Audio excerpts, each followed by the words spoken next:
as a result of this. Thank you. I call Claire Curran. Thank you, Mr. Speaker. This is one of these opportunities where every single party represented in this Parliament is speaking in one voice about the problem that we're addressing here and the need to address it.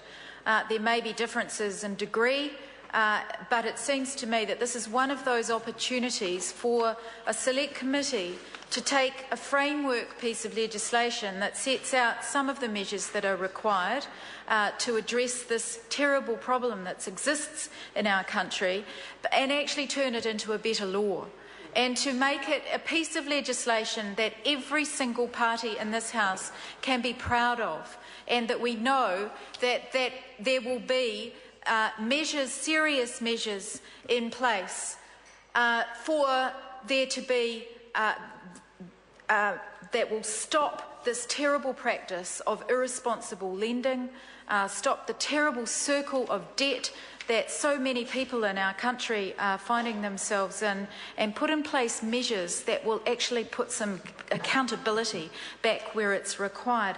Mr. Speaker, the regulatory impact statement on this bill estimates, and this is back in 2011, so it's 2 years old, but it estimates that there's 130,000 or almost 131,000 New Zealanders who have accessed credit from third-tier lenders in the past 24 months, and 218 companies which had been identified as third-tier lenders.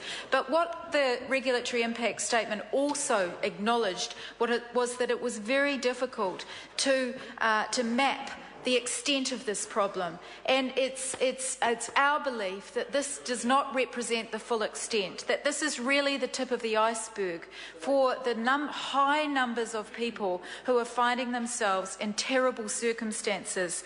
I want to acknowledge the work that's been done since 2010, possibly even before that, by my colleague Carol Beaumont on this issue, who brought forward a private members' bill which was voted down, who campaigned relentlessly around this issue and has, I think, contributed to the fact that this legislation has actually finally appeared before the House today.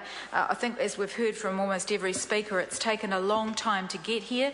It's not right yet. It is framework. I describe it as framework legislation. It's some of the pieces that are in place to address this issue, but certainly not all of them. And there is certainly a lot more to be done. I note some of my colleagues across the House today have talked about the kinds of people that we're talking about. These are people predominantly on low incomes, but make no mistake, Mr. Speaker, these are not just people on fixed incomes, people who we describe as on welfare, people who are on superannuation.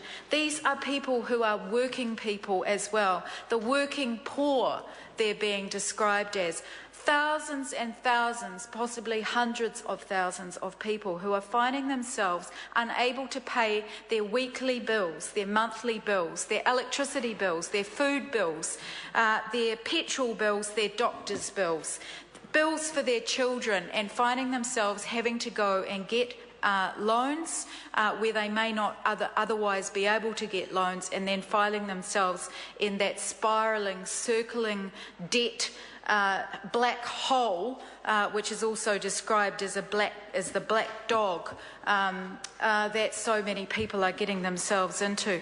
And you don't just have to ask the budget advisors, Mr. Speaker. You can ask the Catholic Social Services, the Anglican Family Care, the Methodist Missions, the Presbyterian supports, and the Salvation Armies, and any social agency in any town or city in this country, and you'll hear terrible stories about what some of the situations that people are finding themselves in.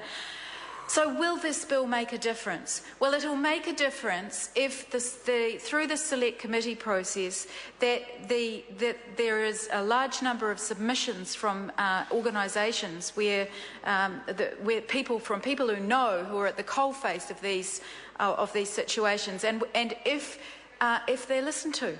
If they're listened to. Because when you think about what's going to deter the sharks, you've got to be thinking about a wider range of measures than are included in this bill. And in Labour's policy going into the last election, we had a comprehensive policy that started to really address what was needed. We talked about the exorbitant interest rates, which is not mentioned in this bill. Yes, the responsible lending provisions, the advertising and promotion, the disclosure by lenders of the component costs, the prohibiting of use of certain items as security, and repossession issues. We must deal, it has to be a comprehensive piece of legislation to make a real difference.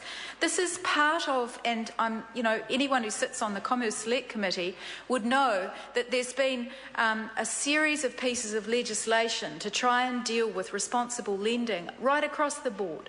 And with practices that are in place, whether it's people who are being caught at the investment end of the market, the mum and dad's investors who have been caught with the financial collapses and the terrible practices that have been going on at that end.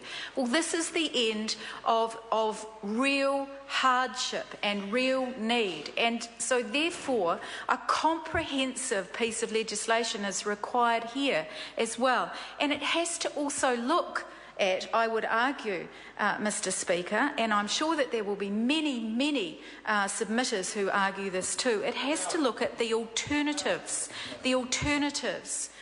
in place for people from these kind of lending practices. And one of the other things that was done by my colleague Carol Beaumont in collaboration with my other colleague Jacinda Ardern was to announce a social lending policy, which is